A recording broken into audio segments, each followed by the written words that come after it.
Greetings, brothers and sisters. Welcome to the weekly Mormon News Roundup. I am your humble host, DJs, and yes, that is talent on loan from Kolob. Glad to have you on board today. We have a very special episode. I came across a wonderful video on the internet here about Mormon prophets that really surprised me. And I got in touch with, you can see my background here, JJ McCullough, and he runs a very influential channel up there in Canada, north of the border. And he did a very interesting video on Mormon prophets and their history. And we're going to discuss it today. I managed to get him onto the program. I'd like to welcome onto the program, JJ. How's it going? Not so bad.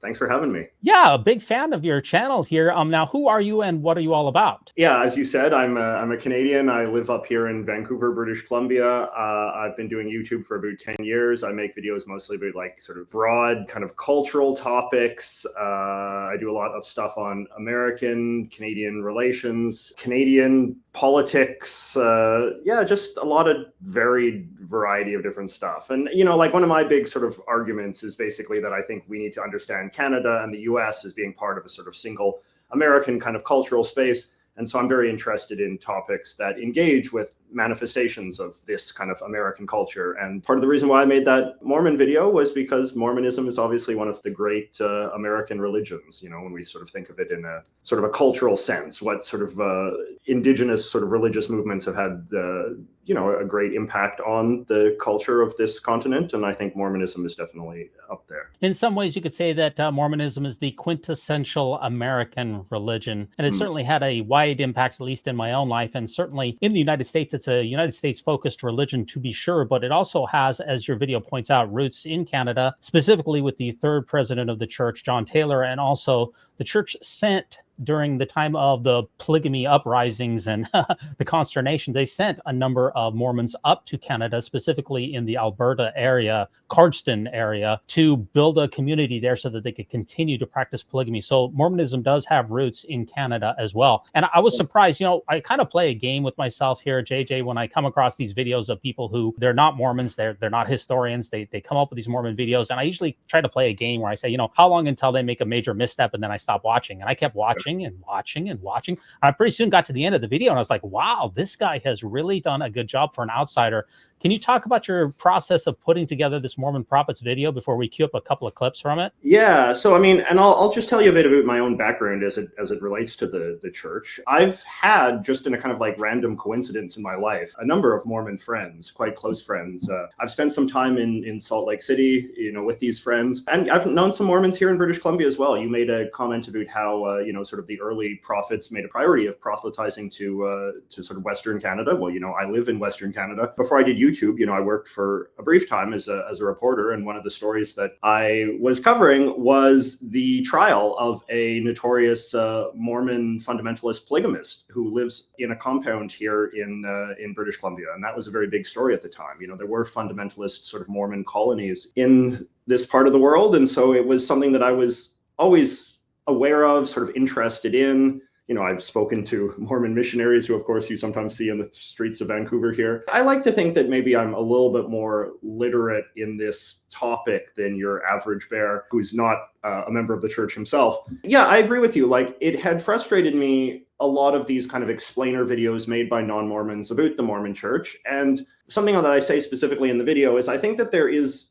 too much focus on the Joseph Smith story. Obviously, the Joseph Smith story is like the hook upon which the whole religion hangs. So it does make sense that that would be something that people would be fixated on. But at the same time, like, Mormonism obviously greatly outlasted Joseph Smith. And that's an interesting story to me. Why did this church that we can accept was based on a kind of like strange sort of theory of the case, and yet it survived for, you know, over a century, you know, I guess close to 200 years. That's interesting to me. And when you're in a place like Salt Lake City, you sort of see that this church has been at the center of a large civilization, right? Like, it has an enormous sort of sophisticated bureaucracy. You know, it obviously dominates the lives of an entire state to a very sort of severe degree. And sort of like that aspect of Mormonism has always been very interesting to me, like how it became this very institutionalized presence. And the one thing that the video is about specifically is an interest that I've always had in the idea of the Mormon church as this ultra hierarchical church. When I started to get to know Mormons and when I spent some time in Salt Lake City, it was really striking to me, like the president of the church, the prophet,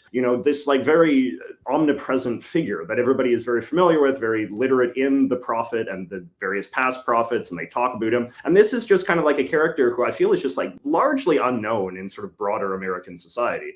People that have heard of Joseph Smith are often very unaware that Joseph Smith had successors and that there is still a purported living Mormon prophet to this day. Sort of understanding how the church presents its own history in Utah and sort of within its own sort of institutionalized bureaucracy, I just kind of wanted to tell that story to a kind of non-Mormon audience as I understood it. And as you sort of see in the video itself, the story is kind of structured around these little posters of the different prophets that I bought when I was at Deseret Books a couple months ago for a friend's wedding. Well, that's absolutely fascinating. Now, my overall thoughts on your video, like I said, is very accurate, and which is very impressive considering the fact that you've never been a member of the church before, and none of your other videos covered this at all. It must have been a tremendous endeavor. Very good ability to deliver the top tier quality. Personality is just very, very likable. That's something that I need to learn from here. Researching is very, very good. Only a few minor nitpicks.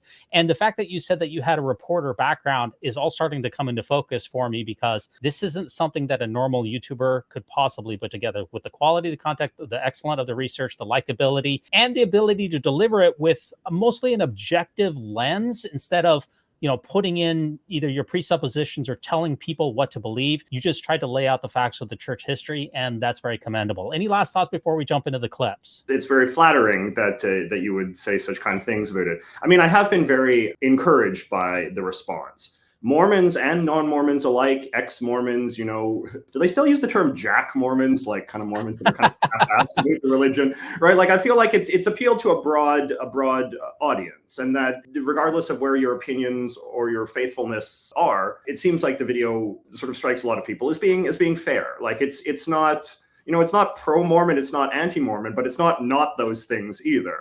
And I feel like that is a kind of objectivity that is often more needed when it comes to sort of broadly summarizing a major cultural force, as I believe the LDS Church has been. Yeah, definitely. Now, let's just talk real quick about the entire title of the video, which talked about who is a Mormon, because obviously that's pretty fundamental. Well, here's all the main Mormon denominations. There's about 450 religions that trace themselves back to Joseph Smith in some way, shape, or form that you could consider them as quote unquote Mormons. That term is highly charged. But here we see in the blue, this is the Brighamite branch. In other words, the members of the church that now follow what almost everyone considers to be a Mormon now is the church that's based out of Salt Lake City, the one that you visited with the Mormon prophets, and exactly what you talked about in your video. 98% of people who are quote unquote Mormons fall under this branch. Then we have the Community of Christ, which, as you pointed out in your video, followed Joseph Smith III, which was Joseph Smith's son, and they're called the Prairie Saints. They stayed behind in Illinois when Brigham Young and the rest of the modern day Mormons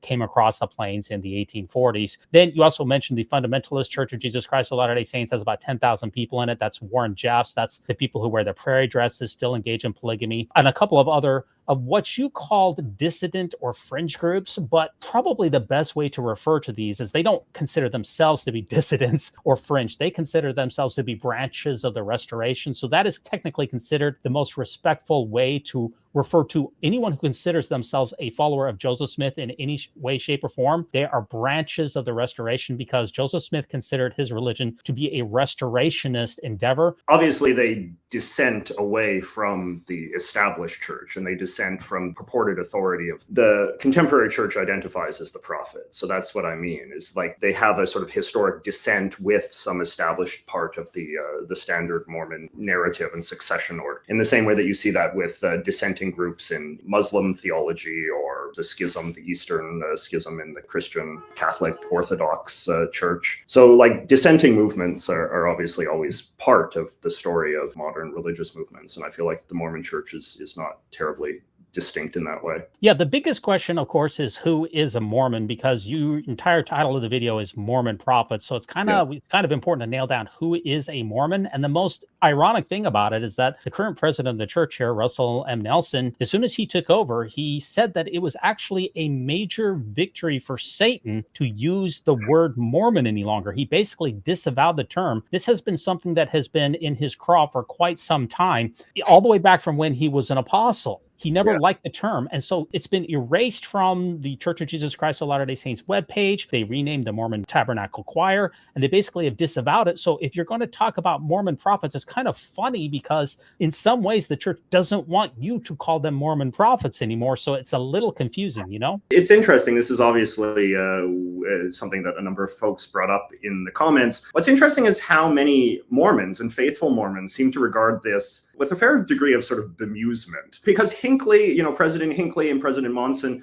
had both made comments either sort of like saying, that horses left the barn, or that, there's even a case to be made for sort of embracing Mormonism, right? The Mormon.org and I'm a Mormon campaign and that kind of thing. So like previous prophets were obviously pretty cool with the term, or even if they maybe had some problems with it, like I said, they kind of like Hinckley gave a speech where he spoke of how it's just a fact of life. And like Hinckley even has this line, somebody shared a video of it with me. It's quite remarkable actually, where Hinckley gives the speech that's so explicitly contradicted by Nelson's sort of later comments, where Hinckley sort of says something along the lines, they could come up with a worse name for us. Like as far as nicknames go, like Mormon is pretty fine. It's pretty innocuous. It is interesting that even though this is like one of the, I guess, the great achievements of the Nelson presidency, that Mormon is now a sort of taboo term, it does sort of seem like he's really sort of pushing an uphill battle in terms of just even sort of like lay Mormons, faithful Mormons, their ability to sort of see this as something that has any sort of, I guess, divine or sort of religious authority, as opposed to just being, it's a PR project for something that it just seems like a lot of Mormons did not perceive to be a PR problem in the first place. Yeah, and the most ironic thing about the entire war on the word Mormon by President Nelson, and you identified correctly that President Hinckley and President Nelson had a huge battle publicly about the use of the word Mormon. President Hinckley rebuked President Nelson back when President Nelson was his underling about this entire Mormon fiasco. Russell let it die for a couple of years until he finally took the reins of the Mormon church, where his will would be unquestioned. The most amazing thing is now the church, Mormon church, owns the copyright, at least in the United States. I don't know how it works in Canada, to the word Mormon. So they don't want to be called Mormons, but they will sue anyone else. Like there's this famous memoir here that was put out just about a year ago by Heather Gay, who was from the Real Housewives of Salt Lake City, that viral show. And it says, the LDS Church suing a Real Housewives, Heather Gray? Yes, they did. And why did they sue her? It's because she used the word Mormon in her book. So they don't want to be called Mormons, but they don't want anyone else to be called Mormons either. So it's kind of tough to nail down who a Mormon is anymore, because of all of the machinations. Yeah, it's just strange. Like, it's remarkable. And you have to like wonder if this is a thing that's going to outlast sort of President Nelson's life, or if this is going to be regarded as a kind of humiliating and weird episode in the history of the church that is going to be promptly undone by subsequent prophets. I don't know enough about how these sorts of things work. It just strikes me as something like, whenever I hear Mormons talk about it, even faithful Mormons, I feel like the overwhelming reaction I get to it, like perhaps they go along with it in sort of an official capacity, but like when they're talking to non-Mormons, I feel like the most common response I hear is just kind of like, yeah, it's kind of weird, isn't it? Like, really? Like now, Now, you put this together. I'm wondering, did you time it with the release of the Hulu series, The Secret Lives of Mormon Wives? Did you time that? Because this has been a major story, at least in the United States, and it's generated a huge amount of press. Did you deliberately time that, or was that incidental? It was semi-deliberate, right? I mean, I had gone back to Salt Lake for a friend's wedding, and while I was there, like, obviously my interest in sort of Mormon culture was sort of rekindled, and I was like, I should probably get around to making that Mormon video I've been meaning to make. And then when I got back, I share a studio with some other YouTubers here that I'm filming this from right now, and I was sort of talking, I think I'm going to get around to making a Mormon video. And then a woman who works at the studio with me, she's a female YouTuber, and she was like, oh, you got to do it right now, because there's this new reality show about Mormon wives, and women are really into it, and it'll probably help boost your video if you do it now. And so I was not really very familiar with the show, but I was like, okay, if Mormonism is in the air, then I'll do it. Actually, it's interesting too. Another point though is that when I was in Salt Lake City and I was just talking to some people, a lot of them sort of said that like Mormon videos do very well on YouTube and they can be pretty lucrative, get you a lot of views and all that. And it's because like Mormons are really obsessed with themselves. And I have always found this to be the case as well, is that even though there's this kind of, I think non-Mormons can have this attitude where it's like, oh, you know, like Mormons are very sort of like standoffish and they're not very open and this kind of thing. I've found like Mormons, there's nothing Mormons love more than talking about themselves and talking about Mormonism and talking about the church. And I think that they're very obsessed with seeing how outsiders perceive them, you know, watching obsessively every video that every channel makes about Mormons and Mormon history and the church and blah, blah, blah, blah. That sort of made me interested as well, where it's sort of like, well, if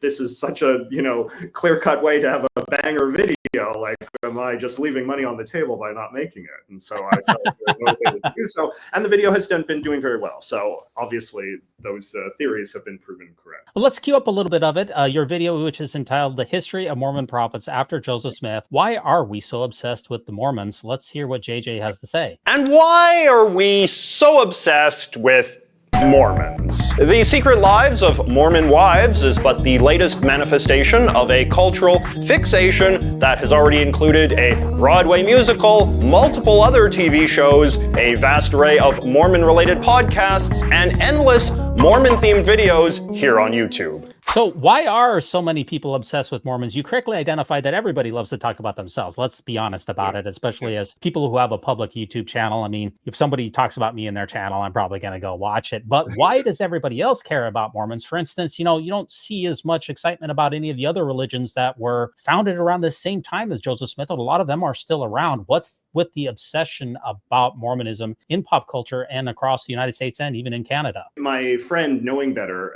he has a very popular YouTube channel. One of his videos popped up in that little montage. He's made videos on what they call sort of like the 4 great cults in American history. And so we're not using cults in an overly pejorative term here, but just sort of like the cults of Christianity that have arisen in the US. And it's like the Christian Scientists, the Seventh-day Adventists, the Jehovah's Witnesses, and then the Mormons. And you're absolutely right. It's like out of those 4, the Mormons are the ones that everybody is so preoccupied with and so fascinated by. The Mormon Church is just different, right? Like the Mormon Church has a much more weird origin story. Like the Joseph Smith story is odd. Like it's fascinating in its sort of strangeness. And I think that has provided a sort of deep fascination for centuries. I think that the very conformist, visible nature of Mormon culture is something that has fascinated and captivated and weirded people out. The Mormon missionaries, the way that they dress, you know, the fact that there's a single sort of like Mormon-dominated state of Utah where you can visit and you are confronted with this quite aggressively distinct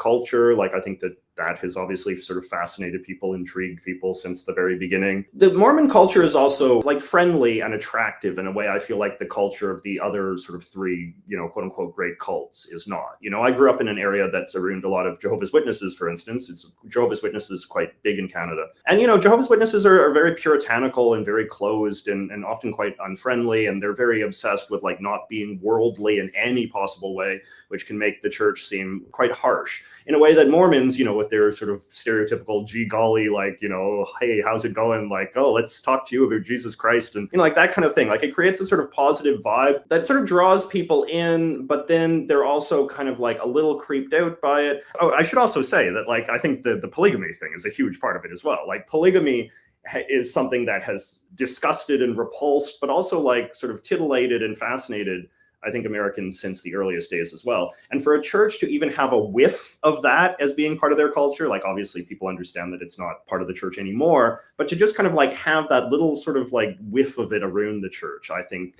makes people intrigued as well. And of course we hear about the stories of the fundamentalist Mormons like Warren Jeffs and all of that. And then that sort of keeps, I think, the sort of the sensationalism of seeing those kind of stories in the media every so often, I think, keeps people intrigued as well. Well, JJ, not everybody is quite as well versed, I think, in religion and Mormonism as you are, or perhaps I am. And the latest polls show that up to 35% of people still think that Mormon church practices polygamy. So it's a misconception that is still quite far out there. But as far as your video is concerned, do you mind if I nitpick on just a couple of small things and maybe provide some small bits of clarification? Like I said, it's definitely 9 out of 10 stars as accuracy, maybe 9.5. But are you okay with me having Sure, small nitpicks. sure. And I'll just as long as you give me a chance to explain, because I'm probably aware of some of these things, so I'll tell you if I have a reason for doing why I did them. All right, you're a good sport. I appreciate that. So here's the first one here. This is I grabbed a screenshot here, and I'll put you on the spot here just a little bit. You're a good sport about it. Spot the very minor typo in one of your pictures here. It is very minor, but there is a small typo.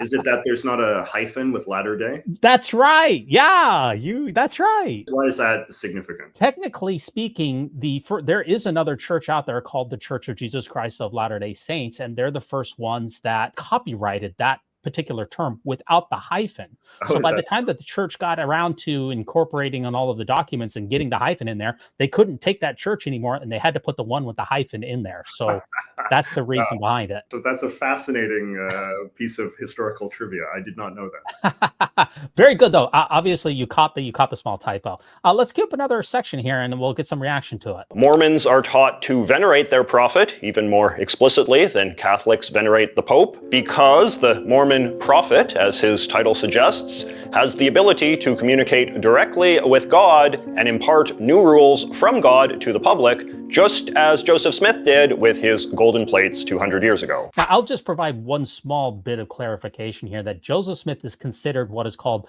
the prophet of the restoration. He is singular and unique, and he had powers that no other subsequent prophet has claimed. For instance, bringing forth new books of scripture, using the rock and hat, using the Urim and Thummim. What I would say is that Joseph Smith is very singular, and that other prophets are just improving upon what he brought out, not necessarily doing the same thing that he did. It's a small equivocation. Like the way that the Mormon Church documents its own history, when they make, like merchandise and posters and little bookmarks and books that you can read about the history of the church, and that the degree to which, and this was actually, I think, something that was kind of striking to me, and I think is striking to a lot of non-Mormons, is the degree to which they don't seem to sort of symbolically distinguish Joseph Smith from the other prophets, in the sense that they call him like he was the first president, but like Brigham Young was the second president and Taylor was the third president, and and that they all have the title of prophet, and that there's a real desire to kind of like make this sequence very explicit, in the same way like, the chronology of the presidents, like George Washington is the same president as Joe Biden is president, right? And that is something that has always sort of struck me as being interesting, is the degree to which they are keen to present Joseph Smith. Obviously, yes, he is very distinctive as the founder of the church and as the one that sort of had all the divine revelations that formed the scriptures and all that. But at the same time, it's always been interesting to me the degree to which they want Joseph Smith to be clearly understood as the first office holder within a sequence of office holders. You talked about 12 apostles, and there's a small wrinkle in the 12 apostles scheme, because, Jesus in the New Testament supposedly called 12 apostles, and the modern church has 12 apostles too. Or does it? This is kind of a weird quirk. Yeah, this is a weird thing. I know what you're going to be referring to, and this is also something that I struggled with a bit when I was sort of thinking of how to explain it and sort of how to fully process it. The Mormon prophet has 12 apostles, just like Jesus Christ, although unlike Jesus, they carry over from one prophet to another, often serving for many decades. Right, because I know what you're going to say, right? Because it's obviously you have the apostles and then you have the first presidency, which is like two additional people. And I find that just like a very like weird and confusing and conceptually difficult sort of thing to wrap my brain around. And I spent a lot of time trying to like drill into the nuances of this. And I still find it like odd and confusing. When the old prophet dies, the head of the quorum of the 12 becomes the new prophet, right? And then that guy selects the new prophet, then selects two members of the 12 to be part of the first presidency. That creates vacancies in the 12 that are then subsequently filled, so that the quorum always has 12 people. And then the first presidency it's always sort of 3 people. I understand it's been varying numbers at different times. That then creates a situation where there are now, because when you join the first presidency, you don't stop being an apostle, right? So it's like you have this weird situation where they've left the 12, their seats have been filled in the 12, but then they're also still apostles. What happens to doesn't there become like superfluous apostles at some point? Like when the next guy dies, and if he doesn't want those people in his first presidency anymore, but they can't go back to the 12 because the 12 is now full of people. But then I guess the new prophet appoints new people, so it creates vacancies. So it somehow always evens out. There's always like just enough seats and jobs for everybody.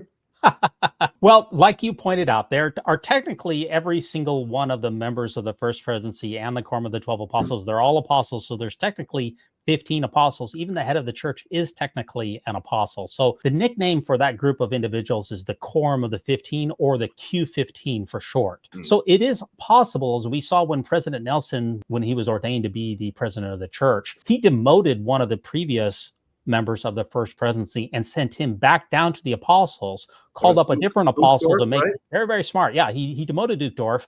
He brought up instead Dallin Oaks as his counselor. Uchtdorf reverted back to a member of the Quorum of the 12. That did create a vacancy. Actually, there was 2 vacancies at the time because 2 people died. They called 2 new apostles in there, and President Nelson has now called another apostle after another person died. So yes, there's always going to be 15 people up in the top, but it's not exactly the same organization that Jesus had in the New Testament, with 12 apostles. It's a slight clarification there. I know that they like to purport it as being perfectly continuous. Like when you go and you visit the headquarters in Salt Lake City, they have a big picture of Jesus and the 12 apostles, and then right beside it, they have a picture of the current hierarchy of the church, as if this is a kind of like one-to-one sort of succession. Yes, there definitely is. There's a famous picture of President Nelson when he visited Italy during his presidency, where he went up to a statue of Peter, which is in the Vatican, and Peter is the one that Jesus told him, I will give unto you the keys of the kingdom of heaven. And President Nelson is holding on to Peter's keys. President Nelson looks at himself as an extension of Peter being the chief most apostle of Jesus's disciples, and that he is exercising those same keys, which is a code word in Mormonism for authority. And that President Nelson, when you sustain him in general conference or in your local congregation, you have to swear or uphold that he is the only person on earth who has all of the keys and can exercise them in accordance with God's will. If you don't swear that kind of allegiance, then your membership is restricted. You can't go to the temple, you can't hold callings, and you can't do a lot of other things. So President Nelson's authority is always to be venerated, upheld, and sworn to regularly. Otherwise, you will have a negative impact on your church membership. In that thumbnail picture and in the footage of President Nelson at the temple dedication that we looked at in the previous clip, he's wearing, and he and the other apostles are wearing these very distinctive white suits. Do you know what that is all about? So when you go inside of a Mormon temple, you are supposed to be clad all in white. So in the temple dedication settings, they're going in and out of the temple, so you will always wear white in the temple. Going back to in the 1960s, President David McKay was the first person who decided to not only wear white inside of the temple, but he wore his white suit outside of the temple, and that became kind of like a Mormon fashion. Yeah. And so now they will wear them in and out of the temple. Only in temple settings will they generally wear those white suits. Would this be something that ordinary Mormon men would do as well? Like, would they have a all-white suit to wear on? Yeah, I definitely have one. I have my all-white suit upstairs. Yep, I have my all-white suit, and I generally wear it when I go into the temple, or if you're involved with a temple dedication ceremony. I haven't gone in a temple as far as doing ordinances in quite a while, although I have gone through some of the open houses and things like that. But yes, and that is peak Mormon fashion right there, Wow. JJ. That's quite fascinating, because obviously, like, there's a lot of talk about the garments and all of this kind of thing, but I didn't realize that there was just to go to a temple, you have to wear. So like you'd see a big sort of congregation of men and women all in perfectly all white outfits, eh? Absolutely, yes. You will see them all in all white outfits. That is the temple garb, and there's also hats and sashes and things that. I know that much, but I didn't realize that, like, just for I guess for lesser kind of temple type of stuff, because like the garments and all that is only for very special ceremonies, right? The church has made a more of an emphasis lately on that everyone is supposed to wear what is considered the garment of the holy priesthood, and everybody's supposed to wear those at virtually all times. I'm describing this incorrectly. I know the garments are like the underwear thing. I used the wrong term. I'm talking about like the aprons and the special hats and all that kind of stuff. Like that kind of like the weird looking stuff, the very sort of secretly well guarded stuff. That kind of dress is not very commonly worn, right? Just only on those kind of ceremonies. Only on the inside of temples only. That will never be worn outside unless you go into ex-Mormon TikTok, and then you'll see people going down slides. You'll see people going through the Arby's drive-through. And even within sort of like the hierarchy of things that people wear in the temple, the all white suits are like down here, and then the aprons and all of that is like above that, and is like for very sort of special temple stuff. That would be pretty accurate. Yes, that's a good summarization. You got it. You talked about the first presidency versus the Quorum of the 12. Let's just check out this clip too. The longest serving apostle of all serves as the chairman of what they call the Quorum of the 12, and when the prophet dies, he becomes the new prophet. Now, technically speaking, once again, you don't have chairman in the apostleship.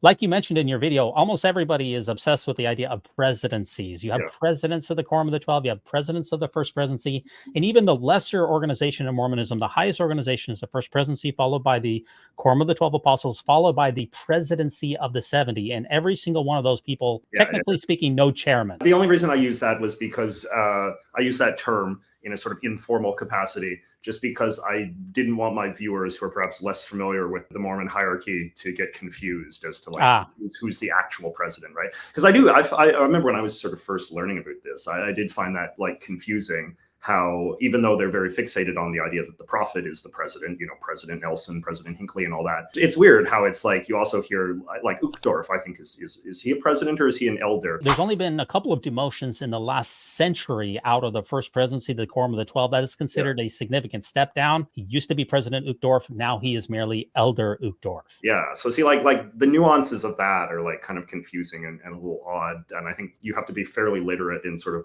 Mormon hierarchy to be able to grasp why people can like flow in and out of being presidents and why they can be presidents when they're sort of like relatively low ranking people and yet also have the same title as the president. I mean, like it would be weird if you imagine like the American government, like imagine if like the Secretary of State was also a president and then like, or like the Attorney General was also a president. And so we'd speak to like President Garland and President Biden, and it'd be a little confusing. It would take a while to fully wrap your brain around how that would all work. Even at the local congregation level, there's also a number of different presidents at the local congregations, not even at church headquarters as well. So yes, it is vastly confusing. Yeah. You said in the video that Joseph Smith had 34 wives. Yeah. I would put a very small clarification that he had at least 34 wives, because the Mormon Church back in 2014 was forced, because of the internet age and because of the information became widely more available, they were basically forced to release what were called a number of gospel topics essays. These were basically where the church admitted that it hadn't been honest about its history,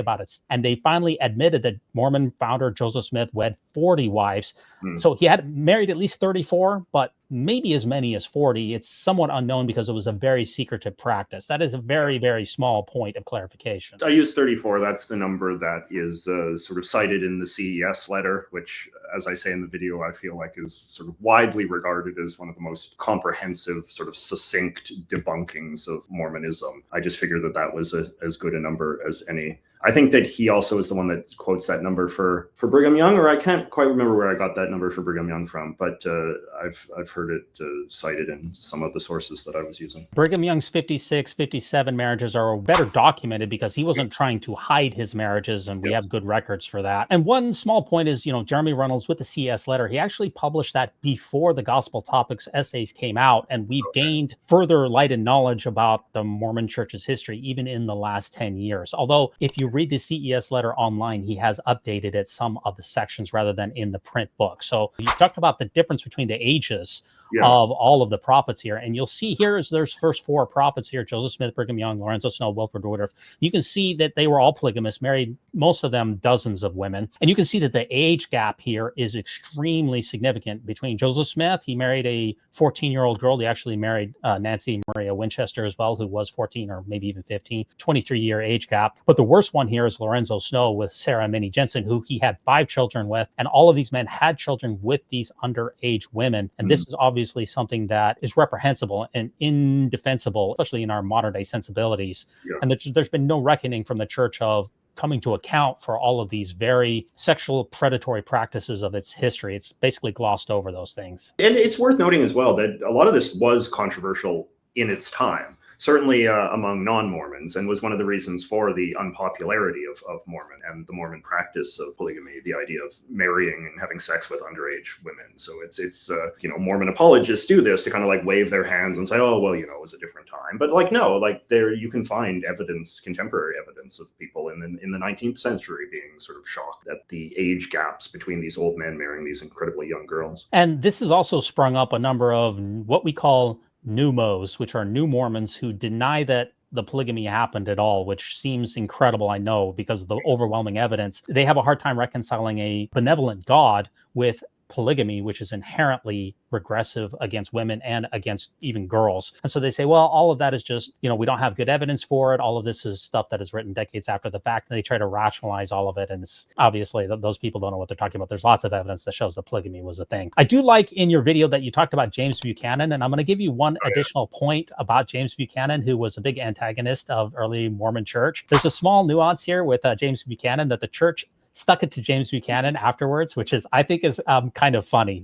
Let's play this clip and I'll tell you what the church did with James Buchanan after he died. President James Buchanan was particularly offended, and he spent a considerable portion of his first State of the Union denouncing Brigham Young as a despicable tyrant who had established absolute power over both church and state in his corner of the continent. And this led to what is sometimes called the Utah War, or the Mormon War, though no shots were actually fired. Buchanan simply dispatched thousands of troops to the Utah border and threatened to invade. And in early 1858, Brigham Young agreed to step down as governor. So Wilford Woodruff, who you referenced in your video too, in 1877, he had a vision in the St. George Temple where he saw all of the founding fathers of the U.S. government. George Washington, Benjamin Franklin, John Adams, all of these allegedly appeared to him in a vision in the upper chamber of the St. George Temple. And they asked him, and they said, why haven't you baptized us proxy to become Mormons in the afterlife, because that's what we want? Okay, so Wilford Woodruff said, you're right, we haven't baptized you. And he went ahead and baptized all of the founding fathers of the United States, except for James Buchanan and Martin Van Buren. He refused to baptize them because he still held a grudge from when James Buchanan gave the shaft to the Mormons in Utah. And Martin Van Buren, why not him? It's because Joseph Smith crossed swords with Martin Van Buren during the Missouri War in 1838. He went to Martin Van Buren and said, you need to help us. And Martin Van Buren said, your cause is just, but we can do nothing for you. So what happened here is that the Mormons kept the founding fathers, a couple of them, out of heaven by not baptizing them for the dead. That's a level of spite that I think is really funny. That is quite fascinating. Like, that video was long, and there's obviously things that kind of have to make the cut. I would have liked to talk more about James Buchanan, honestly. James Buchanan's first State of the Union is an interesting document, just in how much time he spends denouncing Brigham Young and Brigham Young's regime in Utah. When you read it, it reminds me a bit of George W. Bush making the case to invade Saddam Hussein's Iraq, laying out the case of why this man is a despicable dictator and must be overthrown for all that is good and just in American democracy. And Buchanan very much saw Brigham Young that way. And the State of the Union is quite interesting. This was not something that the U.S. government was doing in a kind of subtle, quiet way. Brigham Young was very explicitly identified as an enemy of America and somebody that had to be deposed by force if necessary. And so I suppose if the Mormons are have a bit of a chip on their shoulder about him, I mean, I guess in some ways it makes sense, because Buchanan certainly was no fan of theirs. Yeah, it wasn't until Heber J. Grant came along about 70 years later when they finally reconsidered it and did both of those gentlemen's temple proxy work for them. So they finally gave both of those gentlemen an opportunity to go to Mormon heaven, which I'm sure they've greatly appreciated. Now, let's talk about the cessation of polygamy. You talked about the manifesto in your video. Let's watch that. So in 1890, President Woodruff announced that the Lord had revealed unto him that polygamy was to be phased out among members of the church. This became known as Official Declaration 1, and it was added to the Book of Doctrines and Covenants, one of the 3 books of sacred Mormon scriptures. Technically speaking, it is the Book of Doctrine and Covenants, but the big question that I had from that video was the manifesto considered a revelation? Because you said that Wilford Woodruff announced that it was a revelation. This is a very subtle point here, but was the manifesto a revelation or not? Because the R word in Mormonism is really important, because prophets can speak as men, which is where they just give their opinion on policy or when they get science wrong, but a revelation that is from the Lord, that's considered doctrinally infallible. So what's your perspective here on whether Wilford Woodruff considered the cessation of polygamy as a revelation? I don't know. Maybe I can't answer this as authoritatively as I should be able to. I mean, what I'm sort of thinking of from the perspective of is that there are only sort of 2 things in the scriptures that are identified as official declarations, right? There are only sort of 2 essays, I guess you could put it, in the scriptures that are identified as like the prophet sort of making a very firm declaration of policy for the church. This one, and then the one about the black priesthood. Perhaps I don't understand quite the exact sort of nuanced distinctions into exactly what President Woodruff was doing when he sort of issued that statement that is now in the Mormon scriptures as, you know, having the force of scriptural authority. It's worth noting, just because this has happened very rarely, only twice, that the prophet has sort of decreed something that then becomes part of the Mormon canon in this very explicit way. And it's true, like I do know that when you read the Mormon history books, they refer, like authorized church history, they refer to it as the Manifesto, even though in the scripture itself, it's described as an official declaration. Was it ever explicitly justified as being revelation? I know that, I mean, this whole question is like sort of interesting and complicated and nuanced to me, because it's like the black priesthood ban reversal as well. It's like, was that revelation? Like, it was like a very sort of complex kind of like bureaucratic negotiated procedure through which that decision became realized, and then through which it became sort of articulated and included in the scriptures. What is the significance of sort of getting the exact label on this correct? Why does that matter? Right, because the R word in Mormonism is really, Yes. really important, because you have policy changes that can happen in the church that are tweaking this or that, how long church is supposed to be, what ages people are supposed to be ordained. Those are considered policy questions. And a Yes. Mormon prophet can get a policy issue wrong. They can, Yeah. when they're speaking as a man, scientifically speaking,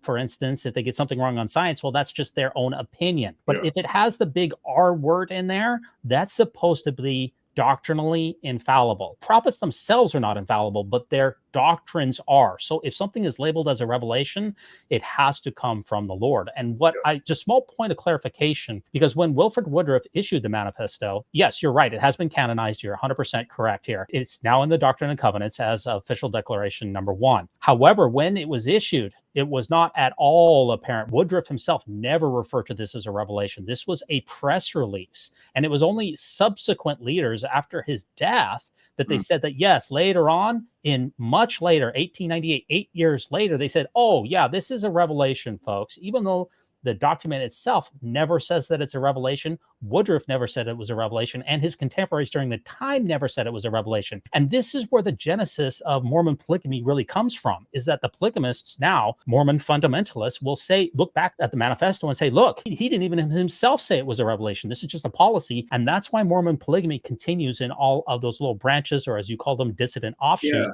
This is a really important question. But if that was the case, then why wouldn't they still be members of the mainstream church today? Because like if it wasn't revelation, then President Woodruff didn't do anything that was heretical, and the church of his successors could still be followed to this day, because couldn't they just make the argument that, you know, Woodruff had just made a mistake acting as a man, sort of making a policy change that was not divinely inspired, and therefore like there was nothing sort of inherently heretical about the people purporting to be prophet today? Isn't the whole premise of having a sort of breakaway faction based on the idea that the man purporting to be prophet, Woodruff and his successors, sort of fell into heresy, and thus we need a true prophet to actually reveal God's sort of true instruction, which these purported prophets had failed to do? It's a very good question. A lot of Mormon fundamentalists will look at Wilford Woodruff as being a real prophet, but will look at his subsequent leaders that they're false prophets. Therefore, those other Mormon dissident prophets raise up in the vacuum. It all centers around this, because Joseph Smith, his entire premise, it's a restorationist religion, right? He was trying to restore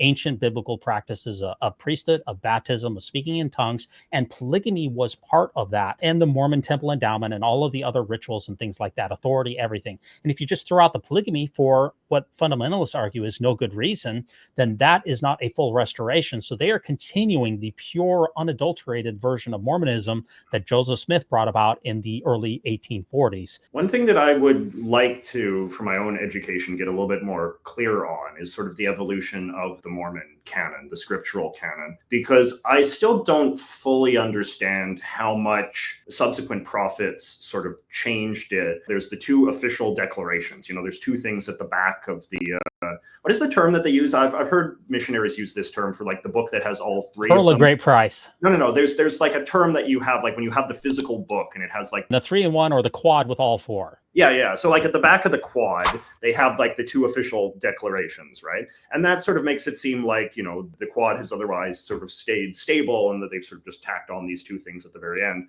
But I understand that that's not exactly the case. Like there are sort of additions that prophets have made to the scriptures beyond the 2 official declarations. Is that true? Joseph F. Smith had a revelation that was canonized in 1917 about a vision that he had of the spirit world. And that's the last officially canonized part of the Doctrine and Covenants section of the Doctrine and Covenants. Okay. Then, as you pointed out in your video, you had the 1978 revelation on reversing the blacks and the priesthood and the temple ban. Those are the last 2 additions to the Mormon scripture. But as far as Mormon scripture is concerned, it has gone through so many different machinations. If you really want to get into it, you should review the work of the Tanners, Sandra and Gerald Tanner, which document all of the changes in Mormon scripture that are over time. Because every time a new prophet would come along, at least for the first 50 years, they would delete little parts out of the scriptures, add little parts, reinterpret things, and they wouldn't tell the membership at all about all of these changes in order to basically solidify the things that they wanted to accomplish for the church's vision. Brigham Young was notorious about this, and it's made it hard for people in the modern day to really figure out which Mormon scriptures in the Doctrine and Covenants and in others are actually authentic and which one of them are just interpolations of subsequent Mormon prophets. It's been a major problem in Mormonism. Fascinating, yeah. I'd like to learn a bit more about, yeah. I would go to the Tanners, Utah Lighthouse Ministry. They literally wrote the book on it. Here, you talked about Lorenzo Snow introducing the concept of tithing. Let's check that out. Yeah. Woodruff died in 1898 and was replaced by Lorenzo Snow, who only served 3 years, but in my opinion was one of the top 3 most important prophets of all time because he was the guy who introduced the concept of tithing. Tithing is a traditional Old Testament practice where you're supposed to give some portion of your personal wealth to the Lord. Now, you're very close here. Tithing had been revealed all the way back in 1834. But it hadn't been interpreted in the way that Lorenzo Snow interpreted it. Basically, it used to be something that was basically off of your excess. In other words, you had your living expenses, whatever excess you had, you would give a small percentage of that to the church. Lorenzo Snow reinterpreted tithing, and he said that basically tithing is now a requirement in the church. You can't achieve ordained office, you can't go to the temple, and it's basically off of either your gross or net income. 10% of everything that you make, typically interpreted as gross. That was a major departure from Lorenzo Snow's predecessors, and it was all in response to, as you pointed out in your video, the United States government putting the screws to the Mormon church, taking away their tithing, seizing their assets, taking any buildings that had more than $50,000 worth of value, and it crippled the church. And so Lorenzo Snow said, look, we're almost insolvent. We're almost bankrupt. We are now going to reinterpret tithing and do things differently so that we will generate more income to rescue the church from its financial disaster. And that interpretation of tithing has now continued into the modern church. Like I sort of said in the video, that to me makes Snow a sort of like uniquely consequential prophet in a way that I think can be overlooked, right? When we think of why the Mormon church is this sort of like grand sort of establishment today, why it has the resources that it does to be this like very wealthy presence in Utah and all over the world with the missionaries and the temples and all the rest of it, it does come back to tithing, right? And that if President Snow hadn't sort of made that revelation, I don't know, maybe the church would be in a different sort of situation today. But it's like the church ultimately had to have a business strategy of sorts. It had to have a strategy for revenue because he was the guy that sort of came up with it. As you said, like, yes, there was sort of previous attempts at sort of creating a kind of base, but for him to come up with what was really like quite a sort of strict and demanding obligation on the part of the faithful to, give up 10% to sort of fund the church in perpetuity. Like, it was very consequential, and I think he deserves a lot of acknowledgement for being one of the most significant prophets, because you could imagine, right, like if the church had been a little bit less aggressive in its request of the faithful, you could imagine the church just kind of collapsing under the pressure of the U.S. government. I saw in your video that you said that Lorenzo Snow was the third most important prophet, and that really made me think about where his position is. And I can definitely see your argument for the fact that his legacy of requiring tithing and hammering that home to the membership has really actually, in my opinion, in some ways made it so that the church will continue, whereas a lot of other churches didn't. It's getting that revenue from the members at a high clip that has made Mormonism what it is today. But everything financially hasn't been roses, because in David O. McKay's era, which was in the 1950s, 1960s, the church wealth, well, let's just watch this video. I'll give you a small reaction to what happened in church finances. Even after Lorenzo Snow's tithing reinterpretation in the 1890s, the church wasn't always as rich as it is today. George died and was replaced in 1951 by David O. McKay, who basically continued this same agenda. Growing post-war incomes and birth rates were making the LDS Church steadily wealthier through the tithe system, which allowed the post-war church to get increasingly ambitious. The church could soon afford to set up missionary campaigns in even the most remote corners of the world, and they were finally able to fully fund the construction of overseas temples to serve as the center of non-American Mormon communities. President McKay, in fact, dedicated the church's first 3 overseas temples during his reign in Switzerland, New Zealand, and London. He continued to expand the church, but the problem with his entire outlook is that he had basically a if you build it, they will come mentality. And unfortunately, that didn't work out for him, because his counselor here, which was Henry Moyle, he greatly increased the church's spending, and they built a bunch of meeting houses all over the world because they said, if we build it, they will come. Led to a massive deficit in 1962 of $32 million. In fact, the church was almost bankrupt once again. David O. McKay, who also said, since our finances are so bad, we're going to stop publishing our annual financial statements in order to hide the extent of the spending and all of the problems. He fired Boyle from his administrative responsibilities, and he actually hired a Canadian. He brought in a Canadian to solve, which is one of the church's most famous Canadians, N. Eldon Tanner, to rescue the church's finances. So once again, the church, almost even with the tithing, went insolvent once again in the 1960s. Before I get your response on this, really this mindset of almost going bankrupt time and time again can help explain why the Mormon church has now hoarded so much money. Is because of a scarcity mindset. That's fascinating. Now, that's a nuance to the story I was not previously familiar with, because I was relying, particularly for sort of like these mid-century prophets, relying on probably more church authorized history than I probably should have, which, kind of tends to gloss over any of the hardship and just sort of focuses on the good parts. Because it's like the sort of like the standard kind of narrative that perhaps I was a little too credulous of is just this idea, like after World War II, there was a big boom in the American economy, sort of Americans in general were rich, people in Utah were rich, they had more money than ever before, the middle class expands. And then obviously as the middle class grows, there's more money going into the church because 10% becomes a bigger source of income as people's incomes just raise in general. But no, that's very sort of fascinating that maybe the church was getting a little cocky with the sort of the post-war money that was flowing in and spending beyond their means. What is the explanation then of sort of how of Mr. Tanner sort of got the finances in order? Was there just kind of like a ratcheting back of this spending? So N. Eldon Tanner is probably the most famous Canadian Mormon in the last century. He was a member of the first presidency, and he was called in specifically for his business acumen. He was a businessman, and he basically put proper accounting principles in place, which there hadn't been before. Okay, he started to run the church as a corporation, as a business, really in the same way that any other business and corporation is run, with accounting procedures and making sure that the X's and O's and the ledgers were all balanced. Instead of a, if you build it, they will come mentality,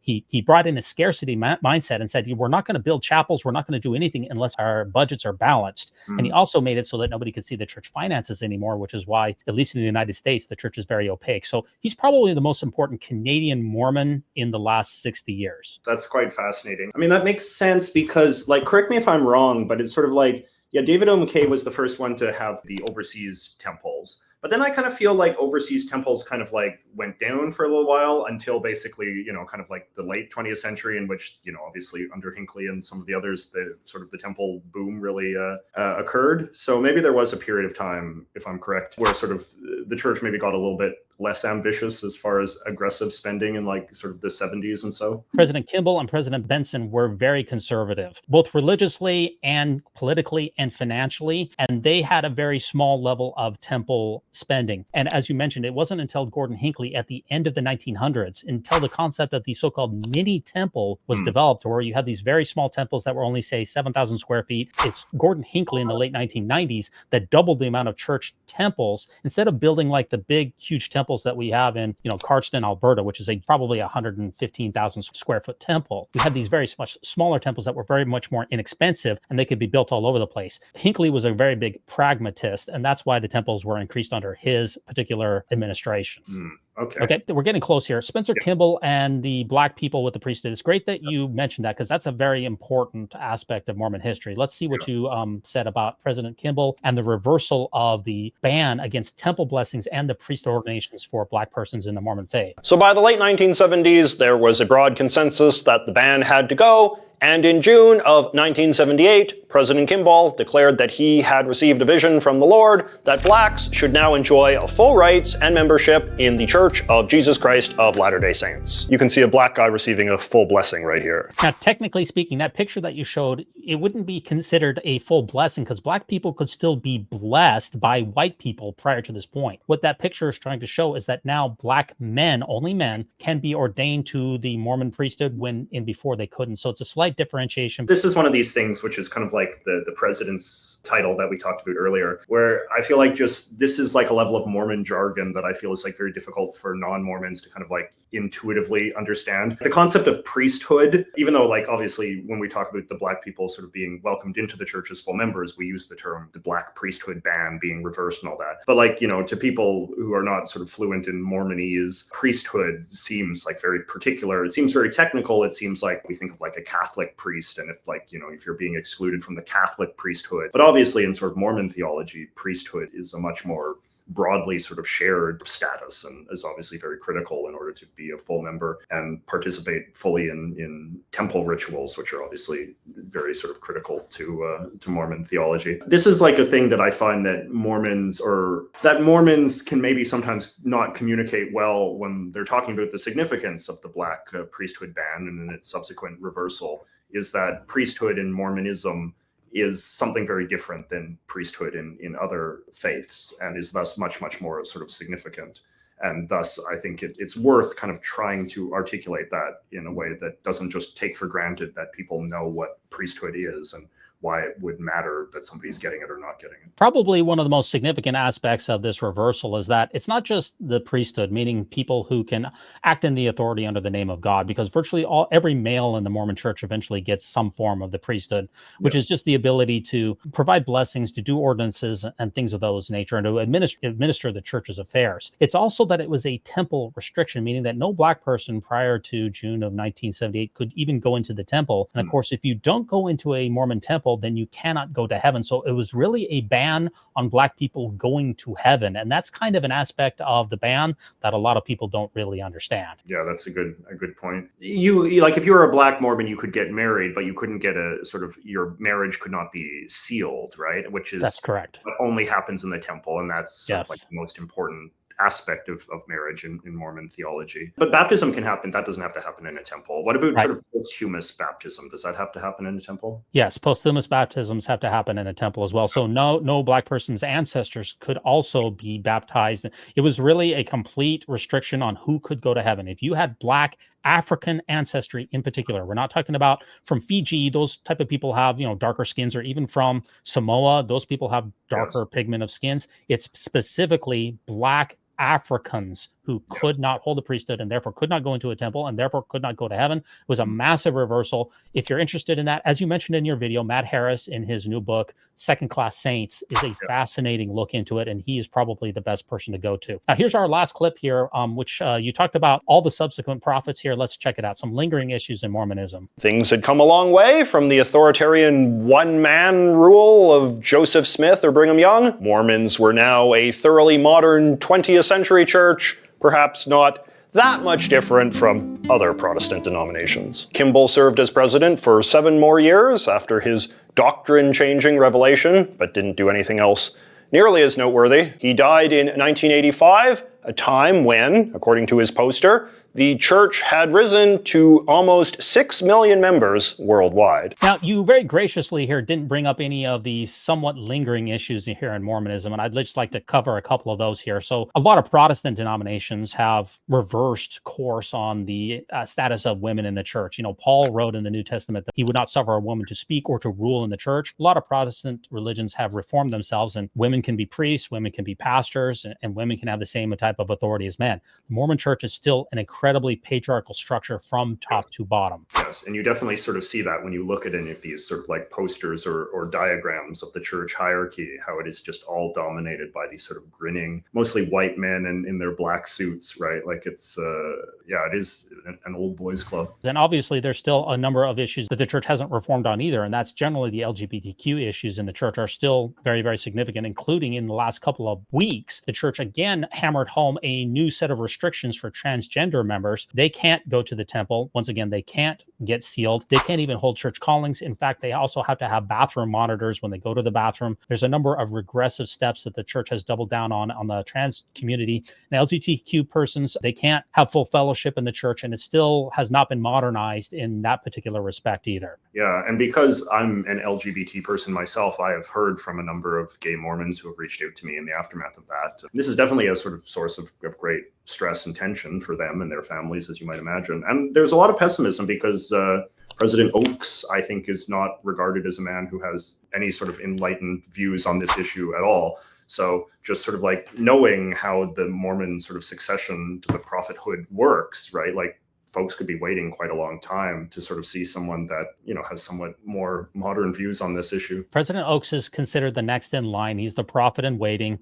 And he's President Nelson's primary counselor. He's known for his calling card is for regressive LGBTQ visions for the church. And in fact, some people are speculating that because President Nelson is 100 years old and maybe he's not on top of the ball the way that he has, is that President Oaks is really calling some of the shots behind the scenes and pushing in through the scenes these anti-trans new policies in particular, because maybe President Nelson wouldn't do that if he were still a full faculty. So you're right. It's going to be a generation before we're going to see a change on LGBTQ issues in the church. The best hope for that is for President Uchtdorf, who, like we talked about earlier, if you go back and look at his particular general conference talks, he almost never mentions gay members of the church ever. And that's actually an indication to the rest of us that he's actually gay friendly, even though he never talks about it. The fact that he's silent on it, for me, shows that he's the church's best hope for reforming this issue if he can become the prophet. He's currently 83 years old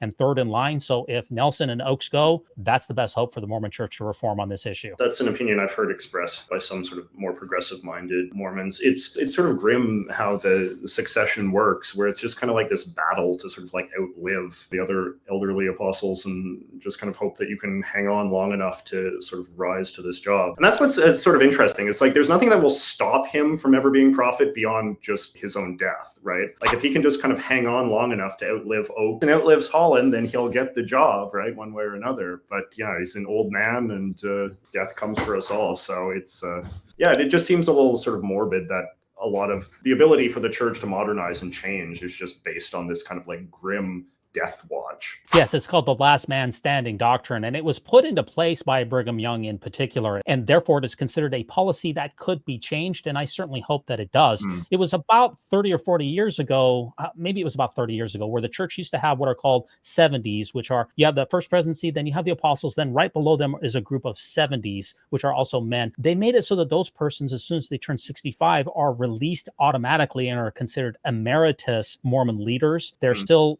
collect health insurance and things like that, but they don't have day-by-day functions. That could conceivably be done for the senior Mormon leaders as well, with no revelation, no issues whatsoever. I do hope that that sort of thing takes place, because having these old men running this organization is just not good for them, and it's not good for the church in general. You blew through on your video, probably rightfully so, the last few Mormon prophets, because they all just kind of run together.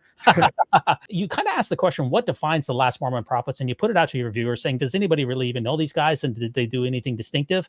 And probably the answer is mostly no, with a small caveat in my mind here. And this is important for me, JJ, is when the Mormon church was fined $5 million by the Security and Exchange Commission in the United States. And they did that because the Mormon church had built an investment fund in afoul of United States government regulations. If you have a large investment portfolio, which the church called Ensign Peak Advisors, that's where they held all their money. It was in U.S. stocks and bonds. It was in some foreign investments. It was in real estate. It was in all kinds of different vehicles that the church had. And it was ended up being almost $200 billion. If you have that kind of an asset, you have to disclose that to the federal government and to your members. Well, the church for generations did not do that. Through all of those Mormon prophets that you glossed over, they didn't do that. And in February of 2022, they were fined $5 million. The church was fined $1 million, and the church's investment arm, Ensign Peak Advisors, was fined $4 million.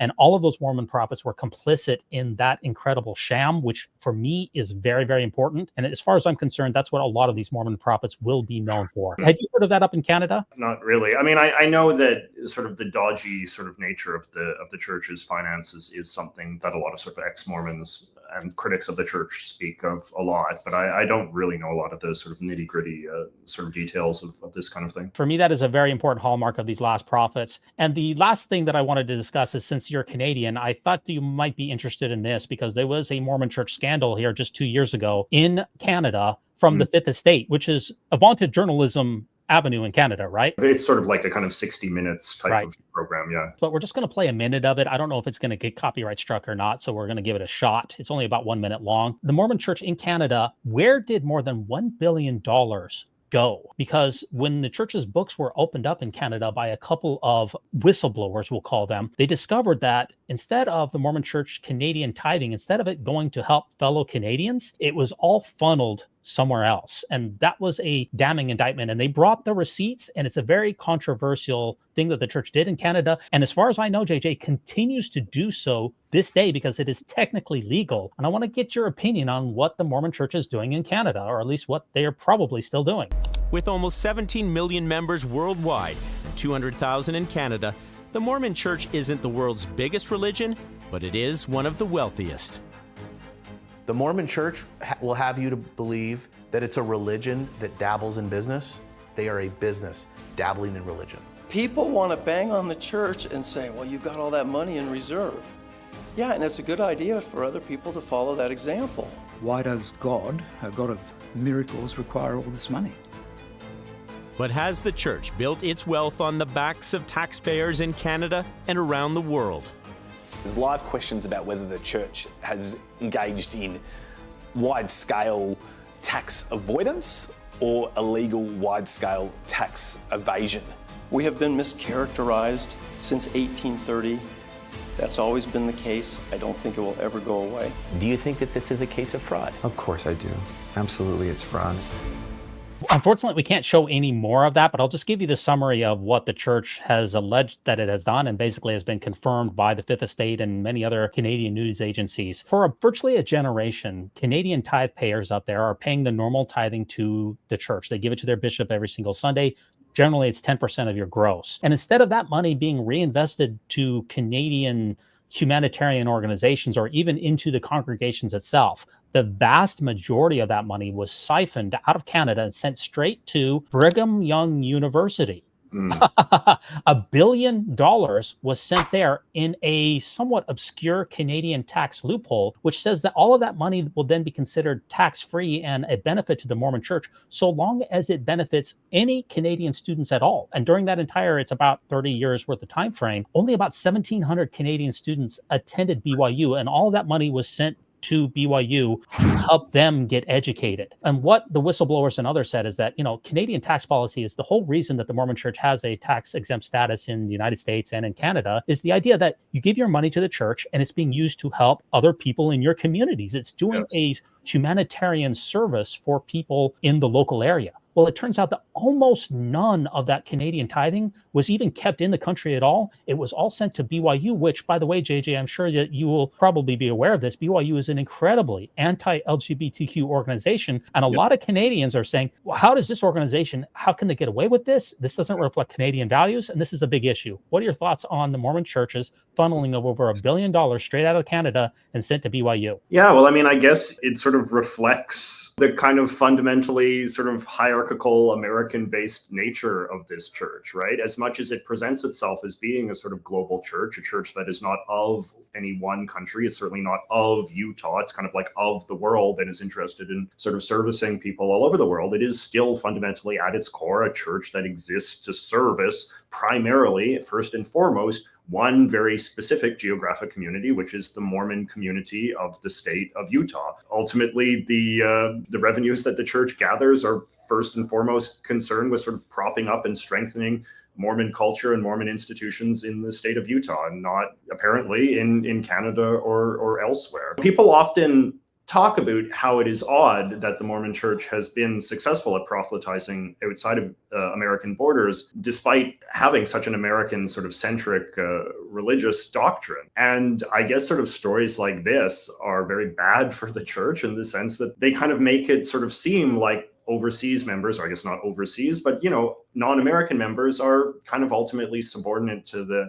American community, and that the American Mormon community is kind of treated as the first priority within a very sort of top-down hierarchical global church. So it seems upsetting in that respect. Yeah, and this is the article, just in case that last thing got copyright struck. Mormon Church in Canada moved $1 billion out of the country tax-free, and it's all legal. Money collected for charity was instead transferred to Latter-day Saint universities in the United States. And here is that very iconic here, Cardston, Alberta temple here. And this, again, was all documented by the Fifth Estate. And technically, because it went to benefit some Canadian students, all it has to do is benefit some of them. And 1,700 is hardly a lot, but the church has gotten away with it. And my understanding is that they continue to do so until we see some type of a tax reform in Canada, which says that if you're paying into a Canadian church or a Canadian organization, and instead of using that to help other Canadians, it's just being sent to an organization, a private university, which is benefiting almost no one, just a few hundred students per year. Unless that loophole gets reformed, my understanding is that the church is continuing to do that. It's technically legal, even though a lot of Canadians think that it's immoral. Yeah. Any last thoughts on this entire episode here? Mormon prophets, Mormonism, all of this stuff. Thank you for giving me an opportunity to talk through this video. I really enjoyed making it. I enjoyed the conversations that I've been able to have with Mormons and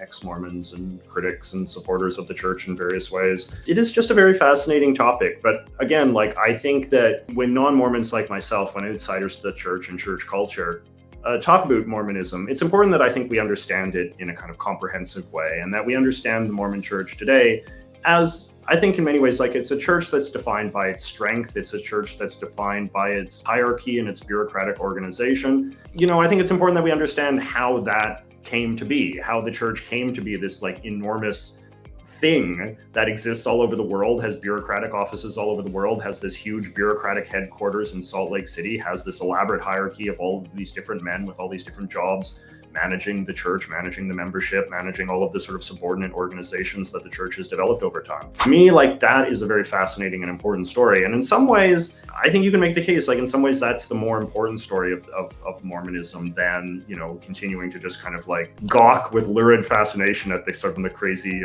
claims that Joseph Smith made. Because the fact is like, you know, we can go back and we can say like people were dopes forever falling for what Joseph Smith said in the 1830s. But the fact is a lot of people did. And now there's this big sort of elaborate thing that is his legacy. And if we want to engage with the church today, if we want to criticize the church today, I think the criticisms have to basically sort of start with the church as it exists in the 21st century. Yeah, for those Mormon News Roundup subscribers out there, if you can go over to JJ McCullough's channel here, learning about countries, cultures, and Canada, I think you're really going to enjoy his videos. There's a reason that he has 1 million subscribers, is because he's so easy to listen to. Once again, JJ, thanks so much for coming on the Mormon News Roundup, and good luck to you over there in Canada. Thanks so much for having me. It was a lot of fun.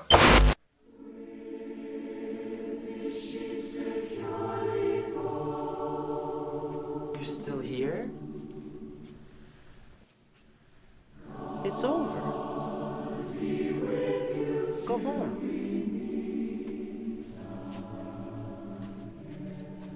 Go.